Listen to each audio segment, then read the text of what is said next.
बिस्मिल्लाहिर्रहमानिर्रहीम। अस्सलाम वालेकुम क्लास 9। उम्मीद है आप सब खैरियत से होंगे।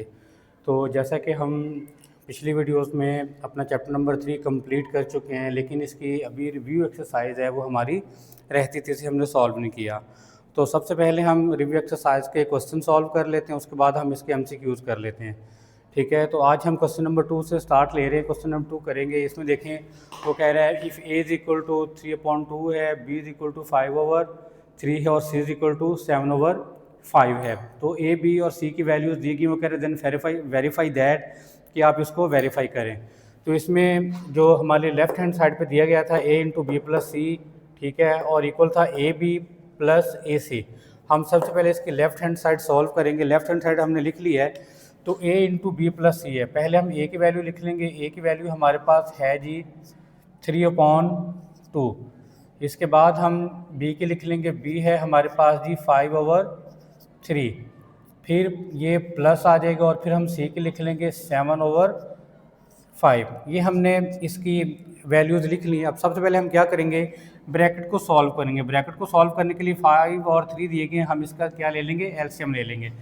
वेरी सिंपल मेथड है एलसीएम लेने का। ठीक है, 3 और 5 को लिख लें। अब देखें दोनों अलग डिजिट है, दोनों किसी एक डिजिट पे डिवाइड नहीं हो रहे, तो हम क्या करेंगे, अलग अलग कर लेंगे। 3 1 ज़ार 3 और 5 को हम वैसे लिख लेंगे। फिर 5 करेंगे, ये 1 वैसे लिखा जाएगा, 5 1 ज़ार 5 आ जाएगा। तो यहाँ पे क्या होगा, 1 आ जाएगा। फिर हमने क्या करना होता है, इन दोनों को मल्टीप्लाई कर, जो मल्टीप्लाई आता है वो हमारा एलसीएम होता है। ये मेथड है जी आपका एलसीएम लेने का। यहाँ पे आ जाएगा 3/2 आ गया, इंटू यहाँ पे क्या आ जाएगा 5 3 15, यानी 5 3 ज़ार 15। अब हमने क्या करना है, इसको इसके ऊपर हमने डिवाइड करना है। यानी ये भी आप सीख लें कि कैसे करना होता है। 5 को किसके ऊपर पहले करना है, 3 के ऊपर। तो 3 5 15, 3 5 ज़ार 15 होता है। अब यहाँ पे क्या बचा, 5 बचा। अब 3 को हमने इसके ऊपर डिवाइड किया, 3 5 15, यहाँ पे 5 आया। अब 5 को हमने ऊपर इसके साथ क्या करना है, मल्टीप्लाई करना है। ठीक है, इसके साथ हम क्या करेंगे, मल्टीप्लाई करेंगे। अब यहाँ पे 5 बचा, 3 5 ज़ार 15, तो 5 5 कितना हो जाएगा हमारे पास, 25 आ जाएगा। ठीक है, अब इसको काटेंगे। 5 3 ज़ार 15 होता है, 5 3 ज़ार 15, 5 3 ज़ार 15, यहाँ में 3 बचा। अभी जो 3 है इस 7 के साथ मल्टीप्लाई हो जाएगा, यहाँ पे प्लस आ जाएगा, तो 3 7 कितना हो गया, 21 हो गया, यानी 3 7 ज़ार 21 हो गया। अब हमने क्या करना है, इन दोनों को प्लस कर लेंगे। 3/2 को इसी तरह लिख लेंगे, और 21 और 25 को 20 और 20 40 हो जाएंगे, 5 और 1 6 हो जाएंगे। तो ये आ जाएगा हमारे पास 46, और नीचे आ जाएगा 15। ठीक हो गया। अब देखें जी, क्रॉस में हमारे पास ये कट रहे हैं, तो देखें 3 5 15 होता है, और 2 2 4 होता है, और 2 3 6 होता है। यानी हमारे पास जो लेफ्ट हैंड साइड है ना, a इंटू बी प्लस सी, वो हमारे पास आ रही है जी, ऊपर आ रहा है 23 और नीचे आ रहा है 5। ये हमारे पास लेफ्ट हैंड साइड आ गई है। एक दफ़ा फिर देख लीजिए इसे, यानी कि ये हमें वैल्यूज़ दी गई ए बी सी की, ये हमारे पास लेफ्ट साइड और ये हमारे पास राइट साइड है। हमने इसकी वैल्यूज़ लिखी हैं, 3/2 5/3 प्लस 7/4 लिख लिया। पहले हमने ब्रैकेट को सॉल्व करना है, तो ब्रैकेट का हमने एलसीएम ले लिया। एलसीएम का मैंने मेथड बता दिया आपको। फिर हमने 3 और 5 15 को डिवाइड करना है। ठीक है, जो वैल्यू यहाँ पे बचेगी वो ऊपर 5 के साथ मल्टीप्लाई हो जाएगी जाके। ठीक है, तो इसी तरह 5 और 15 को हमने डिवाइड करना है, जो वैल्यू बचेगी वो 7 के साथ ऊपर मल्टीप्लाई हो जाएगी। यहाँ पे 5 बचा था, 5 5 25 हो गया। यहाँ पे 3 बचा था, 3 7 21 हो गया। अब इसको प्लस कर दिया, ये 46 आ गया, नीचे 15 आ गया। अब 3/2 इधर था, इसको ठीक है, इसको इसके साथ काट दिया और इसको इसके साथ काट दिया। ये 2 पे डिवाइड हो रहा था और ये 5 पे डिवाइड हो रहा था, तो हमारे पास ये वैल्यू बच गई। अब हम जो इसकी राइट हैंड साइड है वो कर लेते हैं। राइट हैंड साइड हम देखें ज़रा, जो राइट हैंड साइड है इसकी, राइट हैंड साइड में क्या आ रहा है जी हमारे पास, ए बी प्लस ए सी आ रहा है। तो वेरी सिंपल, पहले हम ए और बी की वैल्यू लिखेंगे। ए की वैल्यू क्या है हमारे पास, 3/2 है। यहाँ पे बी की वैल्यू आ जाएगी 5/3 आ जाएगी। ठीक हो गया। फिर प्लस आ जाएगा, ए की वैल्यू हमारे पास ये है 3/2 और सी की वैल्यू है जी हमारे पास 7/5। ठीक हो गया। अब देखें जैसा कि आपको ये क्रॉस में नज़र आ रहा है, ये 3 और ये 3 कट जाएंगे, यहाँ पे अब बचेगा क्या, ठीक है 5/2 बच जाएगा जी यहाँ पे, और यहाँ पे ये प्लस आ गया, यहाँ पे ये नहीं कट रहा कोई भी, तो ऊपर वालों को ऊपर वालों के साथ मल्टीप्लाई, नीचे वालों को नीचे वालों के साथ। 7×3 कितना हो जाएगा जी 21 हो जाएगा, और 5×2 कितना हो जाएगा 10 हो जाएगा। अब हमने इसका एलसीएम मालूम करना है, ठीक है। हमारे पास 2 डिजिट है, एक 2 है और एक 10 है। पहले हम 2 पे कर लेते हैं, 2 1 ज़ा 2 और 2 5 ज़ा 10 होता है। फिर हम 5 पे करेंगे, ये 1 आ जाएगा और 5 1 ज़ा 5। आप इन दोनों को मल्टीप्लाई करें तो 2 5 10 होता है, तो 10 इसका क्या आ गया एलसीएम आ गया। अब इसको इसके साथ डिवाइड करना है, 2 1 2 2 5 10, यहाँ पे 5 बचा। अब ये 5 ऊपर जाके 5 के साथ मल्टीप्लाई, 5 5 कितना हो जाएगा 25 हो जाएगा। अब यहाँ पे क्या होगा, ये 10 इस 10 के साथ कट जाएगा, ऊपर क्या आ जाएगा 21 आ जाएगा। ठीक हो गया। अब देखें जी ऊपर है हमारे पास 25 और 21 कितने हो जाएंगे 46 हो जाएंगे, और नीचे हमारे पास क्या आ जाएगा 10 आ जाएगा। अब हम इसको भी काट सकते हैं, देखें 2 पे डिवाइड हो रहा है, 2 5 कितना होता है जी 2 5 10 होता है, और 2 2 4 होता है, 2 3 6 होता है। तो देखें जी 2/23/5 ये हमारी कौन सी साइड आ गई, राइट हैंड साइड आ गई। अब ज़रा चेक करें लेफ्ट हैंड साइड का आंसर क्या था 23/5, और राइट हैंड साइड का भी आंसर क्या है, ठीक है। तो ये हमारे पास था AB प्लस AC। एक दफ़ा इसका रिव्यू कर लें, ठीक है। AB प्लस AC था, हमने A और B की वैल्यू लिख ली, प्लस लिख ली, और A और C की वैल्यू लिख ली। ठीक हो गया।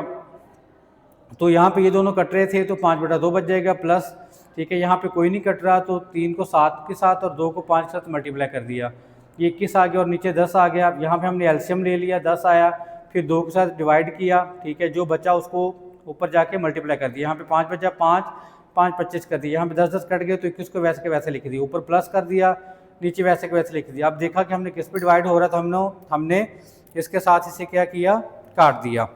अब बच्चों हम क्वेश्चन नंबर 2 के जुज नंबर 2 की तरफ चलते हैं, देखते हैं इसमें क्या है। इससे पहले हमने क्वेश्चन नंबर 1 सॉल्व किया, तो इसमें देखें कि A प्लस बी इंटू सी यानी मल्टीप्लाई C हो रहा है, और बराबर में क्या आ रहा है A multiply C plus B multiply C आ रहा है। तो वही मेथड है सेम, ठीक है। उसमें A बाहर था और ब्रैकेट में B प्लस C था, इसमें A प्लस B ब्रैकेट में और C बाहर है। तो सबसे पहले लेफ्ट हैंड साइड को यानी इस साइड को हम सॉल्व करेंगे, तो ये हमने ऊपर लिख लिया है। अब इनकी वैल्यूज लिख लेंगे, ए की वैल्यू लिखेंगे तो ए हमारे पास क्या है 3/2, तो 3/2 आ गया जी ए की जगह पे, प्लस बी क्या है हमारे पास 5/3 आ गया, और ब्रैकेट के बाहर सी है तो सी आ जाएगा हमारे पास 7/5। अब हमने क्या करना है, पहले इन दोनों का मल्टीप्लाई लेना है। तो मल्टीप्लाई वेरी इजी मेथड है, यानी जो बटे में आ रहा है उसको ऊपर लिख लें। अब देखेंगे किस पे डिवाइड होता है, 2 2 पे डिवाइड होता है तो 2 1 ज़ा 2 कर देंगे, 3 नहीं डिवाइड हो रहा तो उसको वैसे लिख लेंगे। अब 1 को वैसे लिख लेंगे तो 3 किस पे डिवाइड होगा 3 पे, तो 3 1 ज़ा 3 आ जाएगा। इन दोनों को हमने मल्टीप्लाई करना होता है, तो 2 3 ज़ा कितना होगा 6 होगा। अब हमने क्या करना है, इसको इसके साथ काटना है, तो 2 3 कितना होता है 6 होता है, 3 बचे यहाँ पे, 3 ऊपर 3 के साथ जाके क्या हो जाएगा मल्टीप्लाई, तो 3 3 ज़ार कितना हो जाएगा 9 हो जाएगा, ये प्लस आ गया। अब आपने क्या करना है, इस 3 को 6 के साथ जैसे 2 को डिवाइड किया इसको भी करेंगे, तो 3 2 ज़ार 6 हो गया, यहाँ पे 2 बचा, अब 2 ऊपर मल्टीप्लाई होगा, 2 5 ज़ार कितना हो जाएगा 10 हो जाएगा। ब्रैकेट बंद कर दें जी, क्योंकि ब्रैकेट को हमने सॉल्व किया। इसके बाहर क्या आ रहा है 7 अपॉन में क्या आ रहा है 5, तो बराबर देखें 9 और 10 कितने हो जाएंगे 19 हो जाएंगे, नीचे 6 आ जाएगा, और ब्रैकेट के बाहर क्या आ जाएगा 7/5, दोनों ब्रैकेट्स बन गई। अब इनको मल्टीप्लाई कर लेंगे, कटते नहीं है, ऊपर वालों को ऊपर वालों के साथ मल्टीप्लाई और नीचे वालों को नीचे वालों के साथ। 19 7 कितना हो जाएगा जी, 19 को 7 के साथ मल्टीप्लाई करेंगे तो ये आ जाएगा हमारे पास 133, और ब्रैकेट में 6 को 5 के साथ मल्टीप्लाई करेंगे तो 5 6 आर 30 हो जाएगा। तो ये हमारा जी आंसर है लेफ्ट हैंड साइड का, वो हमारे पास थी ब्रैकेट a प्लस बी और इंटू क्या आ गया, c आ गया। ठीक है, वेरी वेरी सिंपल, पहले क्वेश्चन की तरह ही है। ठीक है, ब्रैकेट लेफ्ट हैंड साइड को सॉल्व कर रहे हैं तो a की वैल्यू लिख ली, b की लिख ली, और ब्रैकेट के बाहर जो c आ रहा था c की वैल्यू लिख ली, इन दोनों का एलसीएम लिया। ठीक है, जो डिवाइड करने से हमें 3 बचा, मल्टीप्लाई किया, डिवाइड करने में 2 बचा, 5 के साथ मल्टीप्लाई किए 10 आ गया, 10 और 9 प्लस हो रहे हैं 19 आ गया, नीचे 6 आ गया, ब्रैकेट के बाहर ये आ गया, ऊपर वालों को मल्टीप्लाई, नीचे वालों को मल्टीप्लाई, तो 133/30 हमारा आंसर आ गया। अब इसकी राइट हैंड साइड सॉल्व कर लेते हैं। राइट हैंड साइड पे हमारे पास आ रहा है जी, राइट हैंड साइड पे हमारे पास आ रहा है जी AC प्लस BC, यानी AC को मल्टीप्लाई करना है और फिर BC को मल्टीप्लाई करना है, फिर दोनों को प्लस कर देना है, हमारे पास आंसर आ जाएगा। अब A की वैल्यू क्या है जी, हमारे पास 3/2 है, फिर ब्रैकेट आएगी, C की वैल्यू लिख लेंगे, C की वैल्यू हमारे पास आ रही है 7/5 आ रही है, प्लस कर लेंगे, फिर B और C को हमने मल्टीप्लाई करना है। B है हमारे पास 5/3 और C है हमारे पास 7/5। करना क्या है जी, इसमें अगर कुछ कटते हैं तो काट दें, अगर नहीं कटते तो ऊपर वालों को मल्टीप्लाई कर दें और फिर नीचे वालों को। 7 3 21 आ जाएगा और 5 2 10 आ जाएगा। यहाँ पे कटते नहीं थे तो हमने क्या किया, इन्हें वैसे ही लिख दिया। अब यहाँ पे देखें, ये 5 इस 5 के साथ कट रहा है, 5 5 को काट दिया तो बचा क्या हमारे पास 7/3। अब देखें दो वैल्यूज हैं, दोनों ही अपॉन में है, तो क्या करेंगे, एलसीएम ले लेंगे। एलसीएम लेने के लिए तो पहले 10 पे कर लिया, 3 पे कर लें, हम 10 पे कर लेते हैं। 10 1 10 होता है, 3 नहीं हो रहा डिवाइड तो उसको वैसे लिख लो। अब ये 1 इसी तरह आ जाएगा। अब देखें 3 है तो 3 1 पे, 3 1 3 हो जाएगा, और इन दोनों को क्या करेंगे, मल्टीप्लाई कर लेंगे। तो 10 को मल्टीप्लाई करेंगे 3 के साथ तो कितना आ जाएगा, 30 आ जाएगा। अब 10 को हम 30 के साथ जब डिवाइड करेंगे तो 10 3 कितना होता है, 30 होता है। ये जो 3 यहाँ पे बचता है ये ऊपर मल्टीप्लाई हो जाता है, तो 3 21 कितना आ जाएगा, 3 2 6 आ गया और 3 1 3 आ गया, ये 63 बन गया जी। अब 3 10 30 होता है, यहाँ पे 10 बचा, 10 7 के साथ मल्टीप्लाई होगा, यहाँ पे कितना आ जाएगा, 70 आ जाएगा। तो 63 और 70 को हम जब प्लस करते हैं तो ये आता है जी 133 और नीचे आ जाएगा जी 30। ये हमारा आंसर आ गया जी राइट हैंड साइड का। आप देख सकते हैं कि लेफ्ट हैंड साइड का जो आंसर निकाला, ठीक है, वो और जो राइट हैंड का आंसर निकाला वो हमारे क्या हैं, दोनों इक्वल हैं। तो ये करने के बाद आप यहाँ पे लिख लें हेंस या सो वी प्रूव दैट, ठीक है, कि लेफ्ट हैंड साइड इक्वल है राइट हैंड साइड के। ठीक है, सो वी प्रूव दैट, ठीक है, कि लेफ्ट हैंड साइड इक्वल है राइट हैंड के। बस हमने साबित कर दिया कि लेफ्ट हैंड साइड बराबर है राइट हैंड साइड के। तो ये बच्चों आज का हमारा लेक्चर था। हमने क्वेश्चन नंबर 2 के 2 क्वेश्चन किए, क्वेश्चन नंबर 1 भी और क्वेश्चन नंबर 2 भी। उम्मीद है आप सबको समझ आ गई होगी। इसके साथ मुझे दें इजाज़त। अस्सलाम वालेकुम।